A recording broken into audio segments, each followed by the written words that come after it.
London Asylum for the Insane.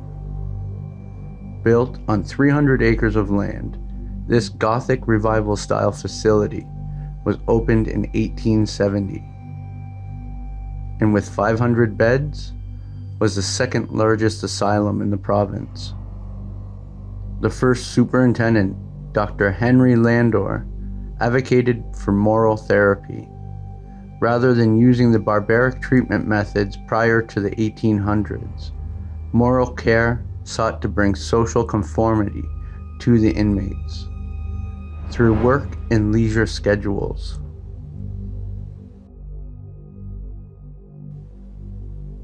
In addition to moral care, Dr. Landor prescribed alcohol as a treatment for the patients. The doctor oversaw moral care to the best of his ability, despite overcrowding in the asylum, until his death in 1877. Stepping in as the asylum's second superintendent was Dr. Richard Buck, also a proponent of moral care. Dr. Buck stopped using alcohol as a treatment, replacing it with opium derivatives, and also prescribing cannabis as a sleep aid. Under Dr. Buck's supervision, several more buildings were added to the grounds: a chapel and an infirmary. The infirmary is the main building still standing on the grounds and is the focus of this video.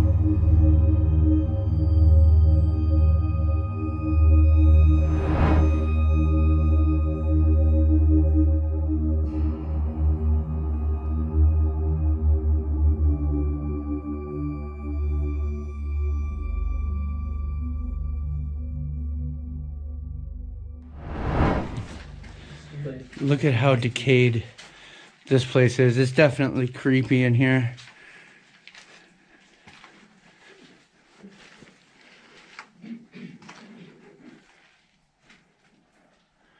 Just endless hallways here. This is a staircase going up. Look at and how bad a shape this place is. Warped door, warped fire door. Oh, all the radiators.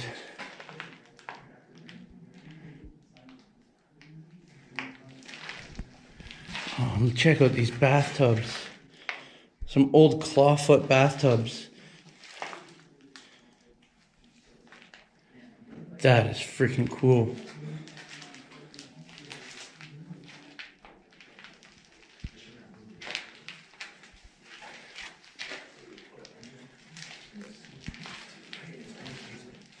Look how rusted out this is.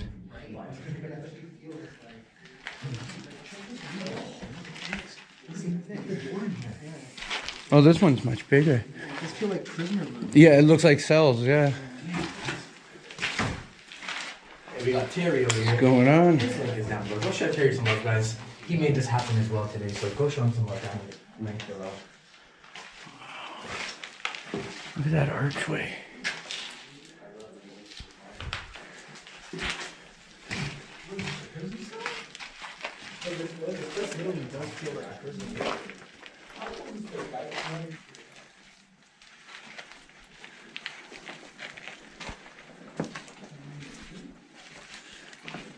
Oh, no way.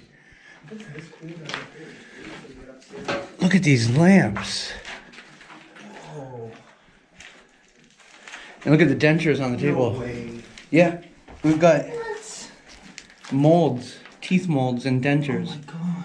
Dental x-ray developer. That's crazy. I want to take a cinematic of this. What is all this stuff? You'll see.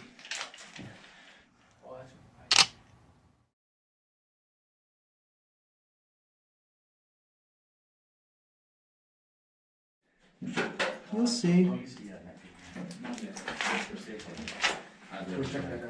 Wow. What the hell is that? There's no way that was stuff left over. Dude, there's a bunch of like teeth and old Holy shit, there's like teeth here. Yeah. Dental x-ray developer. So what, they were developing dentures for patients here? For prisoners? That's what it looks like, yeah. Guys, look at this. This is so scary. You think that could have been like the dentist room over here? Or somewhere near It has looks like what would be bright lamps for it. There's not a lot of space. It was more like the dentist torture room.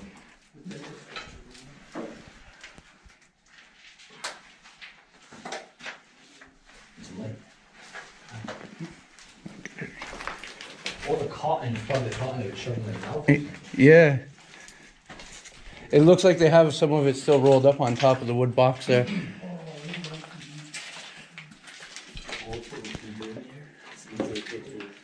There's what in there? Look at the old TV in there. There's a TV. Yeah, retro. No. Oh yeah. Oh. It doesn't even have the this whole. Oh yeah, it's an Admiral. That's 50s. I think it's cool.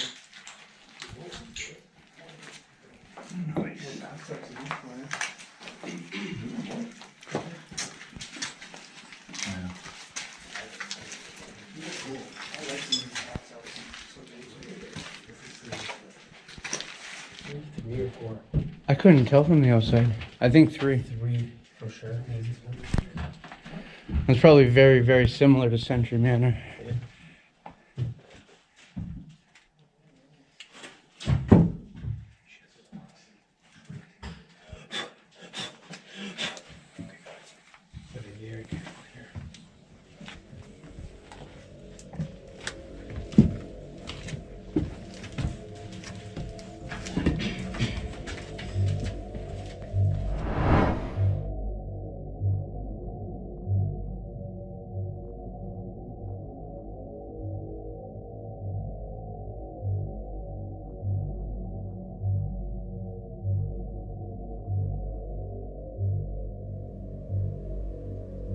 The infirmary was built in 1903 and housed 40 patients at a time.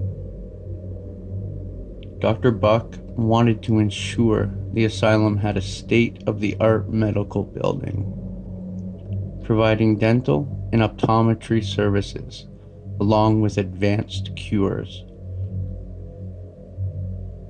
The advanced cures included hydrotherapy.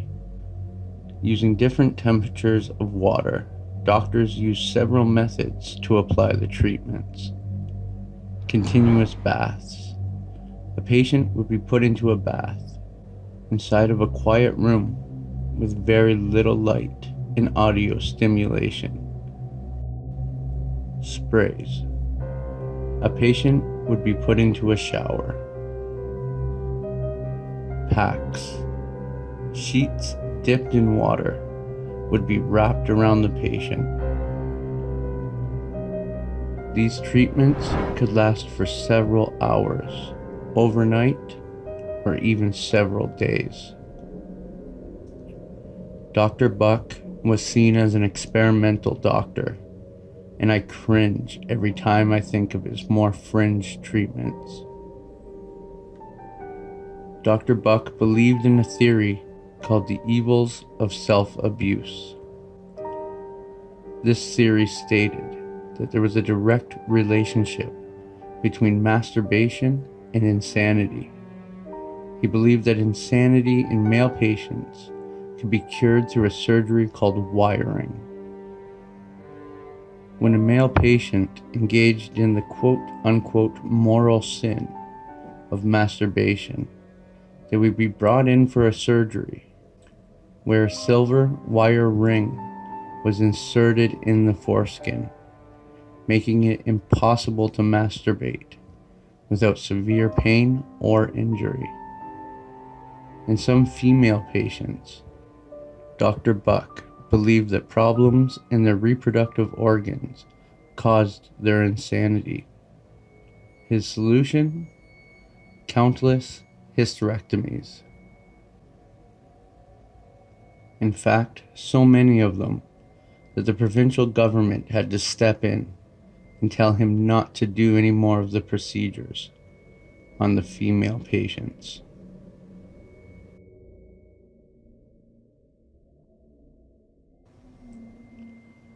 Dr. Buck was superintendent of the asylum until his death in 1902.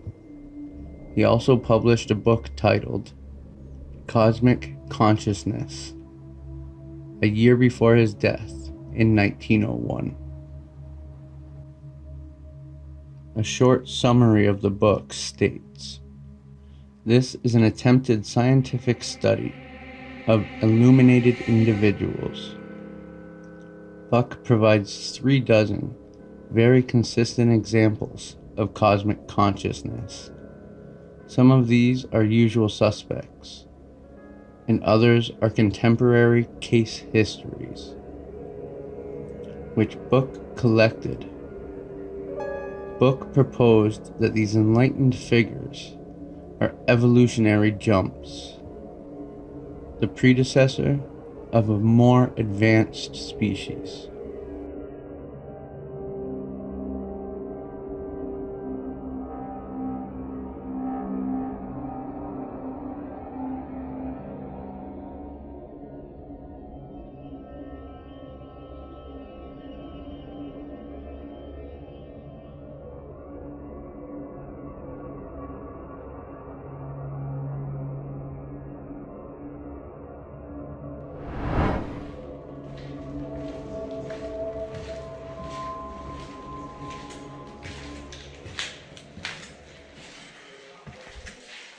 What is this?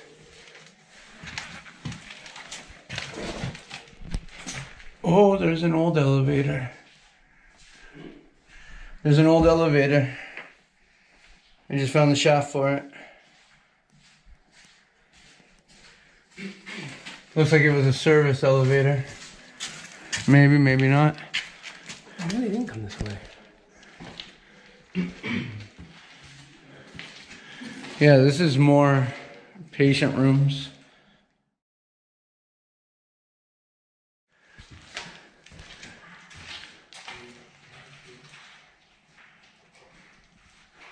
Hey guys. Oh man, look at this window.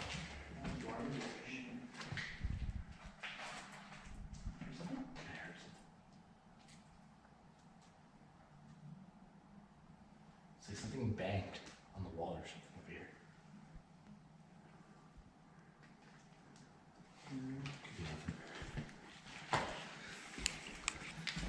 So the floor over here is not safe?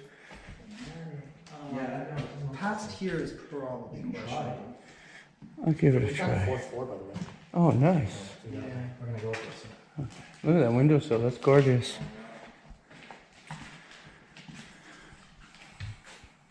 Look at the paint in here.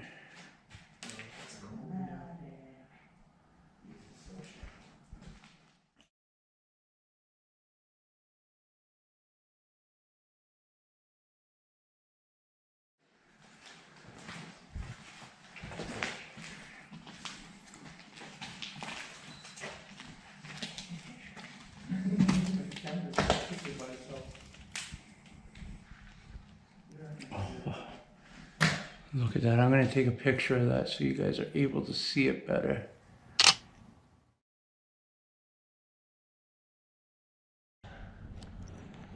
Why are you following me with the donuts?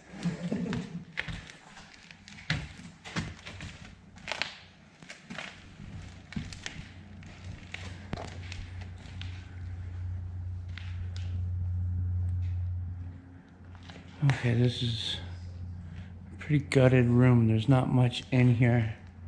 So I'm not gonna push it too much further to try to get in here.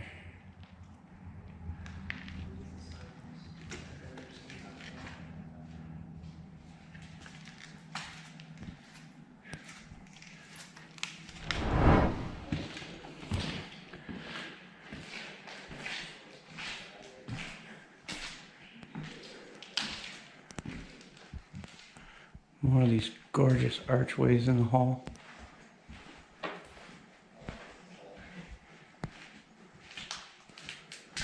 Oh, here is that elevator.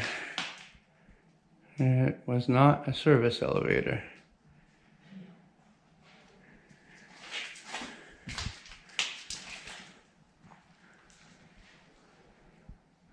Oh, it's a mirror. I thought it was a window through the wall. Window through the wall. That's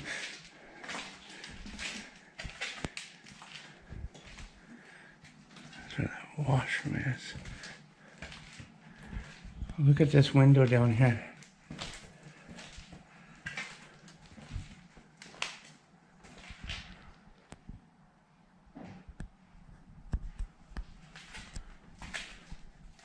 Ooh, that doesn't look good.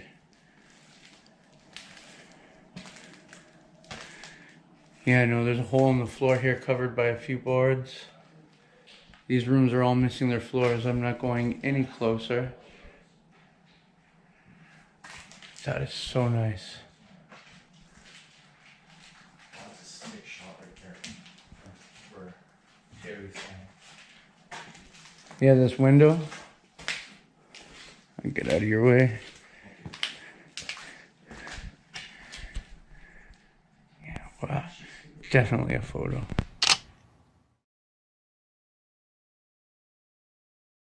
So freaking nice in here. So historic.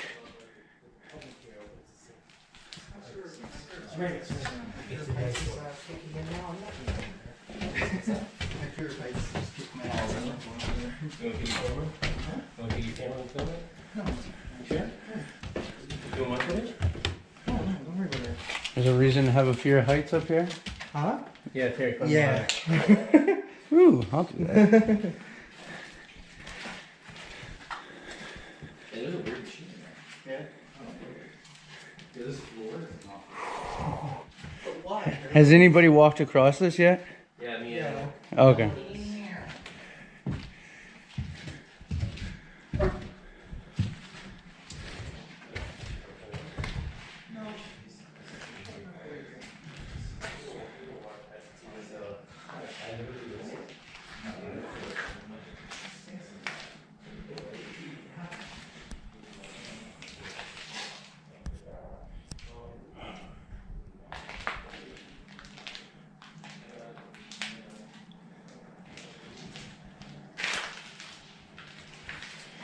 What in the heck is this thing? It's got a temperature gauge, steam chamber, an ejector. I have no idea what this thing is. Any of you guys watching know what this is?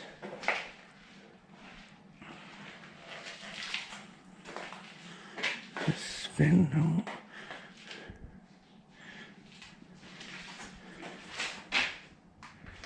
The heck is that?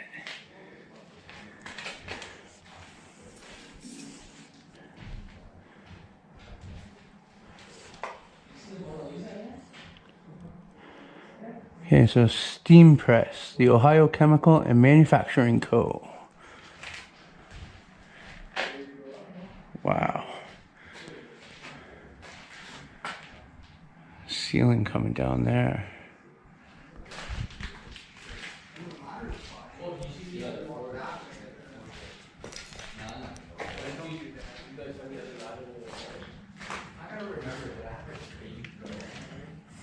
Oh, no way. Look at these sinks.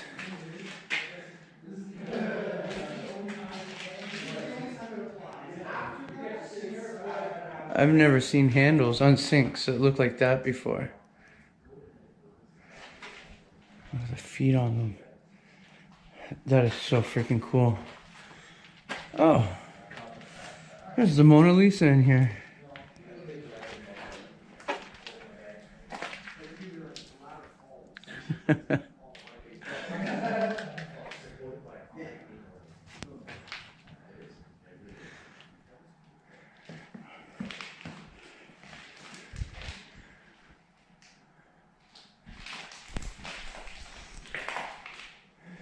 This is so cool.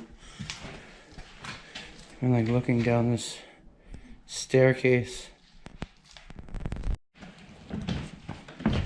Tell you this much, on these higher floors, it is so hot in here.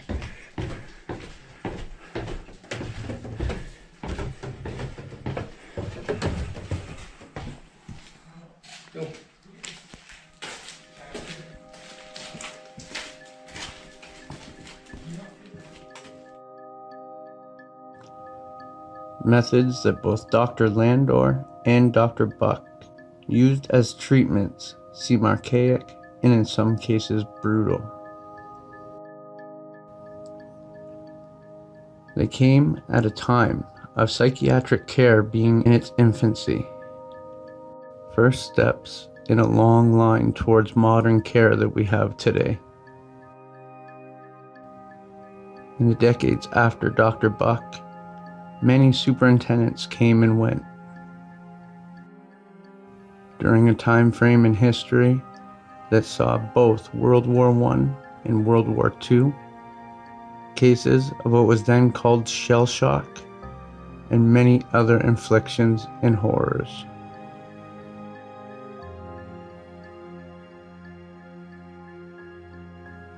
In a medical system that flirted with or embraced eugenics programs.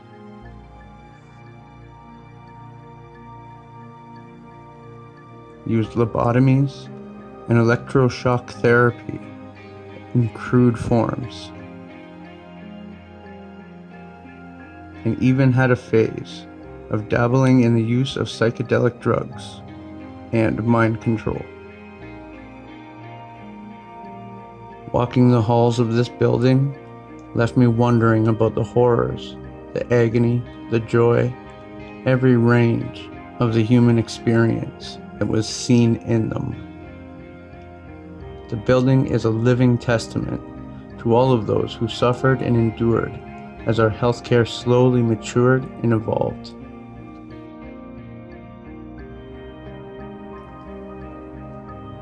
The main building of the asylum was demolished in 1968, and the rest of the buildings have sat in a state of decay for decades. Hopefully the buildings can be restored and repurposed so the history can be preserved.